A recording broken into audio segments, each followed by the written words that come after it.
எனக்கு முன்னால் உரையாற்றி அமர்ந்துள்ள சென்னை மண்டல பொறுப்பாளர், கழகத்தின் துணை பொதுச் செயலாளர், நாடாளுமன்ற உறுப்பினர், இனிய சகோதரர் ராஜா அவர்களே, விழுப்புரம் மண்டலத்தினுடைய பொறுப்பாளர், மாண்புமிகு அமைச்சர் MRK பன்னீர்செல்வம் அவர்களே, கழக பொருளாளர், நாடாளுமன்ற மக்களவை குழுவினுடைய தலைவர், அருமை சகோதரர் TR பாலு அவர்களே,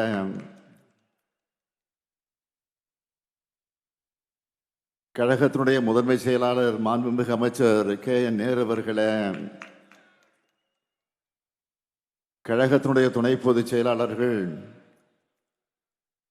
முனைவர் பொன்முடி அவர்களே, மாண்புமிகு அமைச்சர் சாமிநாதன் அவர்களே, கழக அமைப்பு செயலாளர் RS பாரதி அவர்களே, செய்தி தொடர்பு தலைவர் TK இளங்கோவன் அவர்களே, சென்னை விழுப்புரம் மண்டலத்திற்கு உட்பட்டிருக்கக்கூடிய ஆற்றல் மிகு மாவட்ட கழகத்தினுடைய செயலாளர்கள், மாண்புமிகு அமைச்சர்கள், நாடாளுமன்ற சட்டமன்ற உறுப்பினர்கள், வாக்குச்சாவடி முகவர்கள் உள்ளிட்ட ஒன்றிய நகர பகுதி பேரூர் கழகத்தினுடைய நிர்வாகிகளை, நிறைவாக நன்றி நல்க இருக்கக்கூடிய திருப்போரூர் ஒன்றியத்தினுடைய செயலாளர் இதயவர்மன் அவர்களை, பெரும் திரளாக திரண்டிருக்கக்கூடிய பெரியோர்களே, தாய்மார்களே,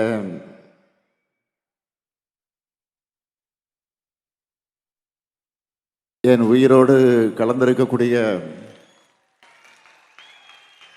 நம்முடைய முத்தமிழறிஞர் தலைவர் கலைஞர் அவர்களின் உயிரினும் உயிரான அன்பு உடன்பிறப்புக்களை,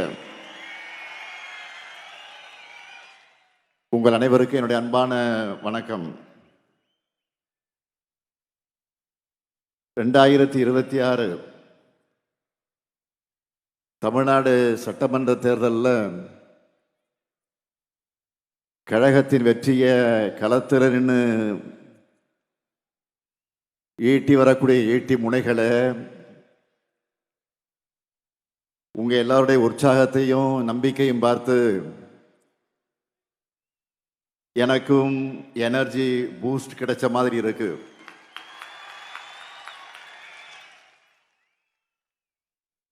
சென்னை மற்றும் விழுப்புரம் மண்டல BLA 2, BLC, BDA வாக்குச்சாவடி குழுவினருக்கான என் வாக்குச்சாவடி வெற்றி வாக்குச்சாவடி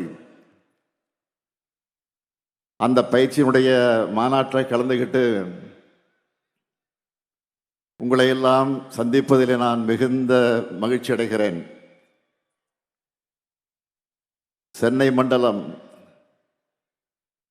விழுப்புரம் மண்டலங்கள் என்று 2 மண்டலங்களை சார்ந்த பாக முகவர்கள் இங்கே வந்திருக்கீங்க. உங்க ஜோன்ல 49 தொகுதிகள் அடங்கியிருக்கு. அதாவது தமிழ்நாட்டின் 5இல் 1 பங்கு நீங்க. பாக முகவர்கள் பயிற்சி நிகழ்ச்சியை மாநாட்டை போல ஏற்பாடு செஞ்சிருக்கக்கூடிய நம்முடைய மாவட்ட கழகத்தினுடைய செயலாளர், அருமை சகோதரர் செயல் வீரர் அன்பரசன் அவர்களை நான் பாராட்டுகிறேன், வாழ்த்துகிறேன். சகோதரர் அன்பரசனை பொறுத்த வரைக்கும் கழகத்தில் கொடுக்கக்கூடிய பொறுப்பாக இருந்தாலும் சரி,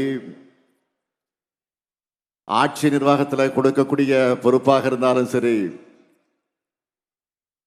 அதில் தன்னை நிரூபிக்கக்கூடிய வகையில் சிறப்பாக செயல்படக்கூடியவர்.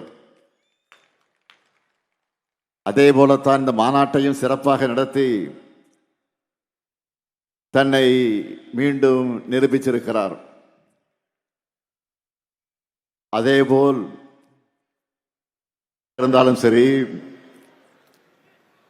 ஆட்சி நிர்வாகத்தில் கொடுக்கக்கூடிய பொறுப்பாக இருந்தாலும் சரி, அதில் தன்னை நிரூபிக்கக்கூடிய வகையில் சிறப்பாக செயல்படக்கூடியவர். அதே போலத்தான் இந்த மாநாட்டையும் சிறப்பாக நடத்தி தன்னை மீண்டும் நிரூபிச்சிருக்கிறார். அதேபோல்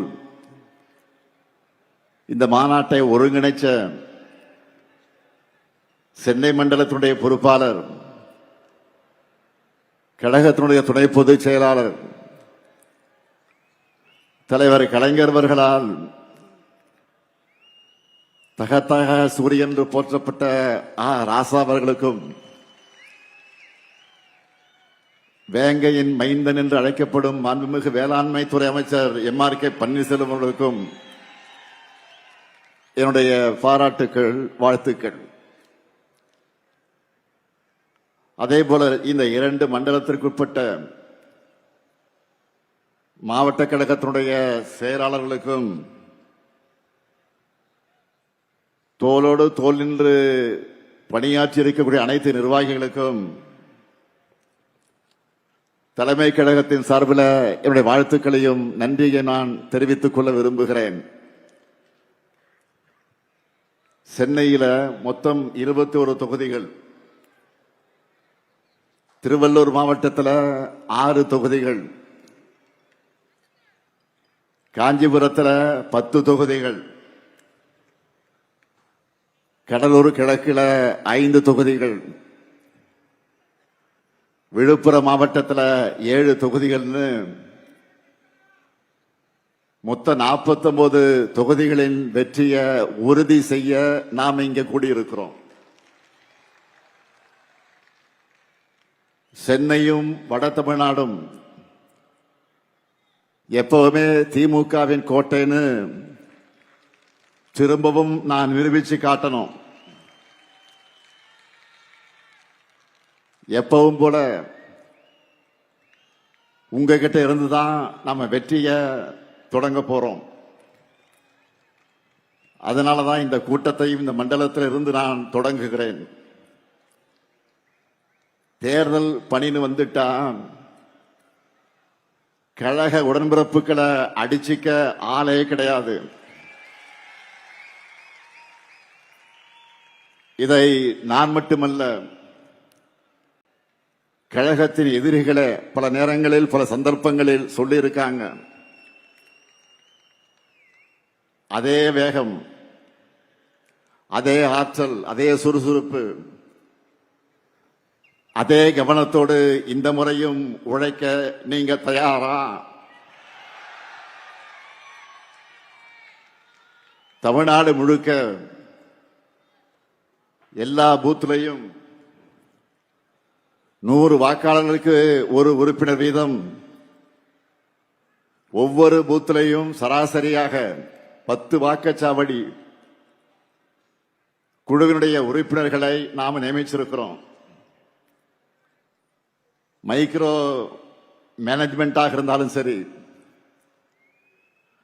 மேக்ரோ மேனேஜ்மெண்டாக இருந்தாலும் சரி, தேர்தல் களத்தில் திமுக தான் ஹீரோ. இந்தியாவில் வேற எந்த கட்சிக்கும் இல்லாத கட்டமைப்பு நம்ம கிட்ட இருக்கு. தமிழ்நாட்டில் உள்ள மொத்த பூத்துகளுடைய எண்ணிக்கை 75,000.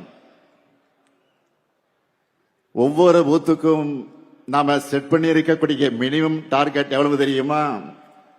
ஒவ்வொரு பூத்துக்கும் 350 வாக்குகள். இந்த டார்கெட்டை நாம் அச்சீவ் பண்ணால 2,60,00,000 வாக்குகளுக்கு மேல் நாம் வாங்கிவிடலாம். நான் முன்னாடியே சொல்லியிருந்தேன், இந்த தேர்தலில் நம்ம கட்டாயம் 2,50,00,000 வாக்குகளுக்கு குறையாம வாங்கியாகணும் என்று சொல்லியிருந்தேன். இதை சாத்தியப்படுத்தி காட்டுவது உங்களுடைய பொறுப்பு. இதை எப்படி பண்றது? ரொம்ப சிம்பிள். நீங்க ஒவ்வொருத்தரும் குறைஞ்சது 40-50 வாக்குகளுக்கு பொறுப்பேற்றுக்குங்க. சக்சஸ்ஃபுல்லா செஞ்சாலே வெற்றி உறுதி. ஏற்கனவே ஓரணியில் தமிழ்நாடு பரப்புரை மூலமா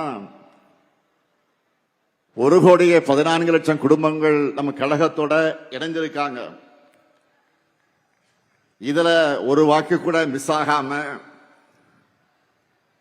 உதயசூரியனுக்கும் நம்ம கூட்டணி கட்சி சின்னங்களுக்கும் விழணும். ஓரணியில் தமிழ்நாடு மட்டுமில்லாம SIR பட்டியல் திருத்தம் மூலமாக நான் ஏற்கனவே 2-3 தடவை தமிழ்நாட்டின் ஒவ்வொரு வீட்டையும் நாம நேரில் சந்திச்சு ஆதரவு திரட்டி இருக்கிறோம். அடுத்ததா ஸ்டாலின் மகளிர் படையில் இருக்கக்கூடிய மகளிர் அணியினர் வீடு வீடாக பிரச்சாரத்தை ஸ்டார்ட் பண்ண போறாங்க. ஏன் இதையெல்லாம் குறிப்பிட்டு சொல்றேன்னா, நம்ம பிரச்சாரமே அடிமட்டத்திலிருந்து ஒவ்வொரு குடும்பத்தையும் ஒவ்வொரு வாக்கையும் கவனத்தில் வச்சுதான் உருவாக்கி இருக்கிறோம். மற்ற எல்லோரையும் விட முக்கியமா நீங்க தான் இதை புரிஞ்சுக்கிட்டு செயல்படணும். நானோ அமைச்சர்களோ மாவட்ட செயலாளர்களோ மண்டல தொகுதி பொறுப்பாளர்களோ சட்டமன்ற உறுப்பினர்களோ நாடாளுமன்ற உறுப்பினர்களோ என்னதான் உழைச்சாலும் உக்திகளை வகுத்தாலும் களத்தில் அதை வெற்றியாக உறுதி செய்ய போறது நீங்க தான். ஒவ்வொரு வாக்குச்சாவடியும் வெற்றி வாக்குச்சாவடியாக மாற்ற உழைக்க போறது நீங்க தான் முன்கள வீரர்கள். உங்க உழைப்பில தான் நாம 7வது முறையா ஆட்சிக்கு வரப்போறோம். எத்தனை டெக்னாலஜி வந்தாலும் எத்தனை புதிய ஊடகங்கள் வந்தாலும் ரிமோட்ல எத்தனை பேர் நமக்கு வேலை செஞ்சாலும் தேர்தல் பிரச்சாரத்தோட டாக்ஸிஸ் தான் ரொம்ப முக்கியம். அதுக்கு என்ன பண்ணணும்? நீங்க ஒவ்வொருத்தரும் 100 வாக்காளர்களை தேர்தலுக்குள்ள மினிமம் 5 முறையாவது மீட் பண்ணணும், சந்திச்சாக்கணும். நான் ஏற்கனவே விருதுநகர் கூட்டத்தை சொன்ன ஒரு விஷயத்தை இந்த கூட்டத்திலேயே திரும்ப அழுத்தி சொல்ல விரும்புகிறேன். பரம்பரையாக திமுகவிற்கு வாக்களிக்கும் குடும்பமாக இருந்தாலும் சரி, இதுவரை நமக்கு வாக்களிக்காத குடும்பமாக இருந்தாலும் சரி, பரப்புரையின் கடைசி நிமிடம் வரை மக்களை சந்திச்சு வாக்கு கேட்டுக்கொண்டே இருக்கணும். எலெக்ஷன் வந்துட்டா மக்கள் தான் எஜமானர்கள். அதனால நம்ம திராவிட மாடல் ஆட்சியினுடைய சாதனைகளை திட்டங்களையும், அதனால தமிழ்நாட்டில் இருக்கக்கூடிய ஒவ்வொரு குடும்பமும் பயனடைஞ்சு வரக்கூடியதையும் ஒவ்வொருத்தருக்கிட்டையும் விளக்கமாக எடுத்து சொல்லுங்க. தமிழ்நாட்டு மக்கள் மத்தியில ப்ரோ இன்கம் தான் நிலவுது. ஆளுங்கட்சிக்கு எதிரான மனநிலை எங்குமே இல்லாத நிலைதான் இன்றைக்கு இருக்கு. இதை அப்படியே நமக்கு ஆதரவான வாக்குகளாக மாற்றி வெற்றியை அறுவடை பண்றது உங்க கையில் தான் இருக்கு. 2021 இருந்ததை விட தமிழ்நாடு முழுக்க நமக்கான வரவேற்பும் ஆதரவும் கூடியிருக்கு. 2024 நாடாளுமன்ற தேர்தலில் நம்ம வாங்கி இருக்கக்கூடிய வாக்குகளை பார்த்தா தெரியும். சட்டமன்ற தொகுதி வாரியாக பார்த்தா தெளிவாக தெரியும். நிச்சயமா 2026 200 தொகுதிகளுக்கு மேல நம்மால் வெல்ல முடியும். அதற்கு ஒவ்வொரு வாக்கும் முக்கியம். மக்களை சந்திச்சு ஆதரவு திரட்டுகிற உங்க பணி முடிய போறதில்ல. அத்தோடு நம்முடைய கடமையும் முடிய போறதல்ல. உங்களுக்குன்னு ஒரு அசைன் பண்ணியிருக்க 100 வாக்காளர்களை நீங்கள் தொடர்ந்து அணுகணும். தேர்தல் அன்றைக்கு அவங்க எல்லாரையும் பூத்துக்கு வந்து நமக்கு வாக்களிப்பதை உறுதி செய்யணும். அது மட்டுமல்ல, வாக்குப்பதிவு முடிஞ்சு மிஷின்ல சீல் வச்சு எடுத்துட்டு போற வரைக்கும் நீங்க கவனமாக இருக்கணும். திமுக என்ற ஆலமரத்தினுடைய வேர்கள் நீங்கள், அறிவாலயத்துடைய அஸ்திவாரமே நீங்க தான். உங்களை நம்பித்தான் மொத்த கழகமும் இருக்கு. என்னுடைய மொத்த நம்பிக்கை நீங்க தான். வீடு வீடாக போய் பிரச்சாரம் பண்ணுங்க, இயல்பாக பிரச்சாரம் பண்ணுங்க, சகஜமாக பண்ணுங்க, உரிமையோடு பண்ணுங்க. ஒவ்வொரு வீட்டிலையும் நம்முடைய சாதனைகளை எடுத்து சொன்னீங்கன்னா அவங்களே உணர்ந்து நம்மை வரவேற்பாங்க. நண்பர்களுடைய டீ கடையில உட்கார்ந்து பேசுற மாதிரி ஃப்ரெண்ட்லியா பேசுங்க, கலகலப்பா பேசுங்க. நம்ம கழக ஆட்சி மீண்டும் வந்தால்தான் தமிழ்நாட்டின் வளர்ச்சி தொடரும். தமிழ்நாட்டினுடைய சுயமரியாதை காப்பாற்றப்படும் அவங்க மனசுல பதிய வைங்க. குறிப்பாக இளைஞர்கள்கிட்ட, அவங்க கிட்ட நாம செஞ்சிட்டு வரக்கூடிய திட்டங்களை பற்றி சொல்லுங்க. அவங்களுடைய வேலை வாய்ப்புக்காக கொண்டு வரக்கூடிய தொழிற்சாலைகளை பற்றி பொறுமையாக சொல்லுங்க.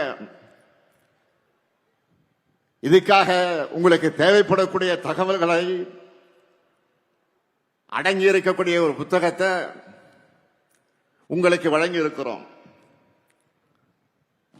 அதுல நம்மோட 5 ஆண்டு சாதனைகள் விளக்கி சட்டப்பேரவையில நான் பேசின ஸ்பீச், அந்த பேச்சு இருக்கு. நீங்க எதை படிக்கிறீங்களோ இல்லையோ 1 மணி நேரம் ஒதுக்கி இந்த குட்டி புத்தகத்தை கட்டாயம் படிச்சிடுங்க. இது என்னுடைய ரெக்வஸ்ட் இல்ல, கழக தலைவரா உங்களுக்கு போடக்கூடிய என்னுடைய உத்தரவு. பிரச்சாரத்துக்கு போகும்போது கையோடு இதை எடுத்துக்கிட்டு போங்க, இந்த புத்தகத்தை எடுத்துக்கிட்டு போங்க. மக்கள் கிட்ட எடுத்து சொல்ல முன்பு நாம என்னவெல்லாம் செஞ்சிருக்கோம் முதல்ல நமக்கு தெரியணும். கடந்த 5 ஆண்டு காலத்துல சென்னைக்கு எவ்வளவோ செஞ்சிருக்கிறோம். கிண்டியில கலைஞர் 100 உயர் சிறப்பு மருத்துவமனை, கிளாம்பாக்கத்தில் கலைஞர் 100 பேருந்து முனையம், திருவிக நகர், பெரியார் நகர், மகாகவி பாரதியார் நகர் என பல பேருந்து நிலையங்கள், கலைஞர் 100 பூங்கா, போரூர் MS சுவாமிநாதன் ஈரநில பூங்கா உள்ளிட்ட ஏராளமான பூங்காக்கள், விரைந்து தொடங்க இருக்கக்கூடிய பூந்தமல்லி போரூர் வடவழி இடையிலான மெட்ரோ ரயில் திட்டம், அந்த பணிகள், 6000 கோடி ரூபாயில வடசென்னை வளர்ச்சி திட்டம், முதல்வர் படைப்பகங்கள், பல்வேறு ஏரிகள் சீரமைப்பு, வள்ளுவர் கோட்டம், விக்டோரியா ஹால் புதுப்பிப்பு, ஜே அன்பழகன் பாலம், இதுபோக சைதாப்பேட்டை தொடங்கி தேனாம்பேட்டை வரை மிகப்பெரிய பாலம் உருவாகி வருது. கிண்டி வேளச்சேரி மேம்பாலத்திற்கு அடிக்கல் நாட்டி இருக்கிறோம். மத்திய கைலாஷ் மேம்பாலம் விரைவில், ஏன் வருகிற 15ஆம் தேதி திறக்க போறோம். கிண்டியில குழந்தைகள் மருத்துவமனை அமைக்க அடிக்கல் நாட்டி இருக்கிறோம். மேலும் பிராட்வே பல்முனை போக்குவரத்து மையம், 27 மாடி சென்ட்ரல் டவர் கட்டடம், குத்தம்பாக்கம் பேருந்து நிலையம், கிண்டி சுற்றுச்சூழல் பூங்கா, கலைஞர் கன்வென்ஷன் சென்டர், உலகத்தரத்திலான விளையாட்டு நகரம்னு அடுத்தடுத்த திட்டங்களும் ப்ராசஸ்ல இருக்கு. இப்படி ஒவ்வொருவரும் தங்கள் மாவட்டத்துக்கு, தொகுதிக்கு, நகரத்துக்கு நம்ம அரசு செஞ்சிருக்கக்கூடிய திட்டங்களை மக்கள் மத்தியில பரப்புரை செய்யணும். தொழில்துறையை எடுத்துக்கிட்டா 11 லட்சம் கோடி ரூபாய் மதிப்பிலான முதலீடுகளை ஈர்த்து 35 லட்சம் பேருக்கு நேரடியாக மறைமுகமாகவும் வேலை வாய்ப்புகளை உறுதி செஞ்சிருக்கிறோம். நாளைக்கு கூட இதுவரைக்கும் இல்லாத அளவுக்கு நூற்றுக்கணக்கான நிறுவனங்களை திறந்து வச்சு பல நிறுவனங்களுக்கு அடிக்கல் நாட்டி முதல் முறையா செயலாக்க மாநாடு நடத்த போறோம். நாளைக்கு அதிமுக ஆட்சியில 10 ஆண்டு காலமாக படு பாதாளத்தில் கிடந்த தமிழ்நாட்டின் வளர்ச்சியை 11.19% இரட்டை இலக்கை வளர்ச்சியாக உயர்த்தி இருக்கிறோம்.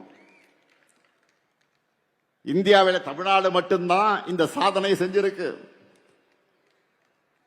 காலை உணவு திட்டம், புதுமை பெண் திட்டம், தமிழ் புதல்வன் திட்டம், நான் முதல்வன் திட்டம், கல்வியில மாபெரும் புரட்சி செஞ்சிருக்கிறோம். அது மட்டுமல்ல, அன்றாட வாழ்க்கையில மக்களுக்கு நெருக்கமான திட்டங்களை சொல்லணும்னா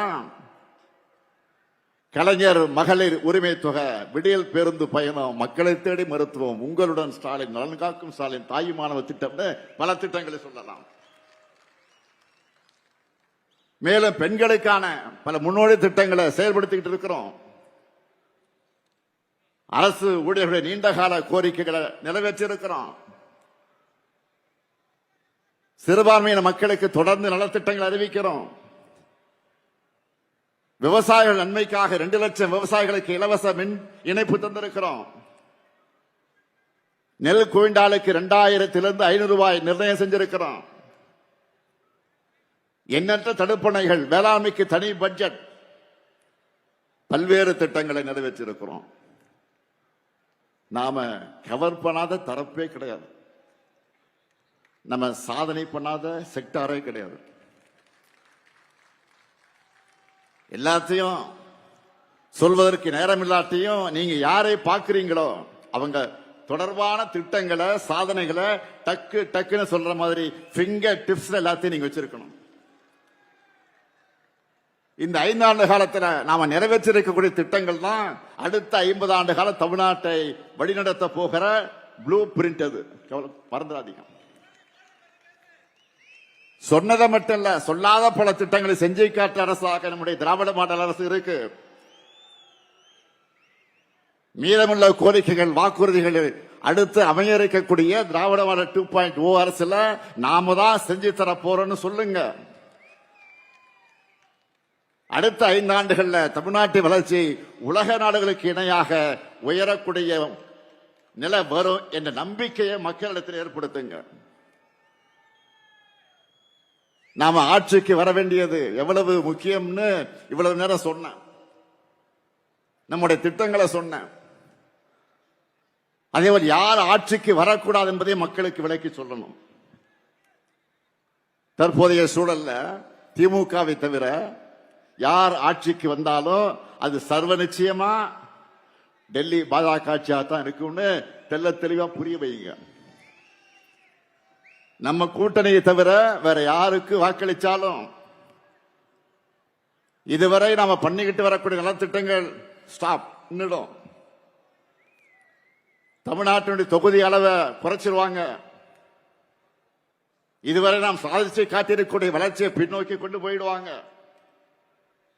வளர்ச்சி அரசியல் மாறி கலவர அரசியல் தான் தமிழ்நாட்டில் நடக்கும். நடக்க போற தேர்தல் 2 கூட்டணிகளுக்கு இடையில் நடக்கிற தேர்தல் இல்ல. இது தமிழ்நாடு வாசஸ் என்டிஏ. பாமர மக்களுக்கு புரிகிற மாதிரி இன்னும் எளிமையா சொல்லணும்னா, வெல்ல போவது தமிழ்நாடு அணியா டெல்லி அணியா, இதை முடிவு பண்ண போறதுதான் இந்த தேர்தல். அரசியல் விருப்பு வெறுப்புகளுக்கு அப்பாற்பட்டு நம்ம தமிழ்நாட்டை, தாய் நாட்டை காக்க எல்லோரும் திமுகவை ஆதரிக்க வேண்டிய தேவையை விளக்கணும். ஒன்றிய பாஜக திட்டங்களுக்கான நிதி ஒதுக்கீடு, பட்ஜெட், பேரிடர் நிவாரணம், கல்வி நிதின்னு தொடர்ந்து தமிழ்நாட்டுக்கு செய்யக்கூடிய வஞ்சகத்தையும், அதை எதிர்த்து கேள்வி எழுப்பாத அடிமை அதிமுகவின் துரோகத்தையும் மக்கள் முன் தோலுரிக்கணும். வெறுப்பை விதைச்சு வன்முறையை தூண்டி மக்களை பிளவுபடுத்தி அதன் மூலம் வெற்றி பெறலாம்னு துடிக்கிற விஷ விதைகளை தமிழ்நாட்டுக்குள்ள விடவே கூடாது. நல்லா புரிஞ்சுக்குங்க, நாம போராடுறது திமுக வெற்றிக்காக இல்ல, தமிழ்நாட்டினுடைய வெற்றிக்காக.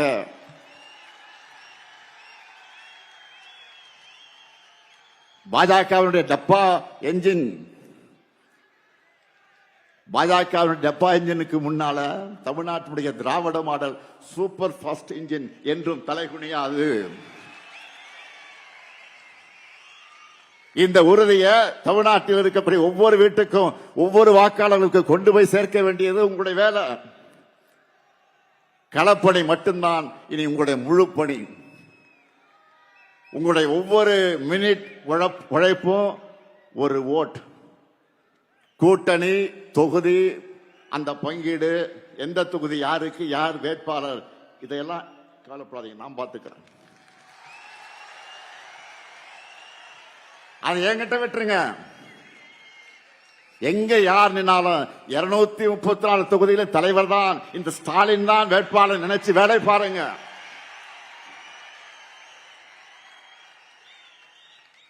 ஒற்றுமை இல்லாம இலக்கை அடைய முடியாது. அதனால தோழமை கட்சியுடைய ஒற்றுமை உணர்வோடு நாம் பணியாற்றணும். இதை பண்ணால 224 போல முழு வெற்றி நம்ம வசமாகிவிடும். இங்க இருக்கிற உங்க எல்லாருக்கும் நல்லா தெரியும், நாம தேர்தல் வேலைகளை எப்போ தொடங்கிட்டோம். என்னை தினம் நீங்க செய்திகளை பார்த்துக்கிட்டு இருக்கிறீங்க. தினமும் எத்தனை நிகழ்ச்சிகள், எத்தனை கூட்டங்கள், எத்தனை சந்திப்புகள், எத்தனை ஆய்வுகள், ஓய்வே இல்லாமல் நான் உழைச்சுக்கிட்டு இருக்கிறேன். இயக்கத்துடைய தலைவரா நான் பொறுப்பேற்றுக்கும் போது சொன்னேன், என் சக்தியையும் மீறி நான் உழைப்பேன் என்று சொன்னேன். சொன்னபடியே உழைச்சுக்கிட்டு இருக்கிறேன். நான் மட்டுமா உழைக்கிறேன்? இங்க மேடையில் இருக்கக்கூடிய மாவட்ட செயலாளர்களாலும் சரி, நிர்வாகிகளாலும் சரி, பூத் அளவில் இருக்கக்கூடிய நீங்களும் சரி, ஓய்வு இல்லாம தான் உழைச்சுக்கிட்டு இருக்கீங்க. இந்தியாவில் வேறு எந்த கட்சியும் இப்படி வேலை செய்யாது. இப்படி நாம் உழைக்கிற காரணத்தால் தான் தமிழ்நாடு நம்பர் 1 இருக்கு. திராவிட முன்னேற்ற கழகம் நம்பர் 1 இருக்கு. தொடர்ந்து வெல்ல உழைப்போம், மீண்டும் வெல்வோம், மீண்டும் மீண்டும் வெல்வோம், வெல்வோம் ஒன்றாக. நன்றி, வணக்கம்.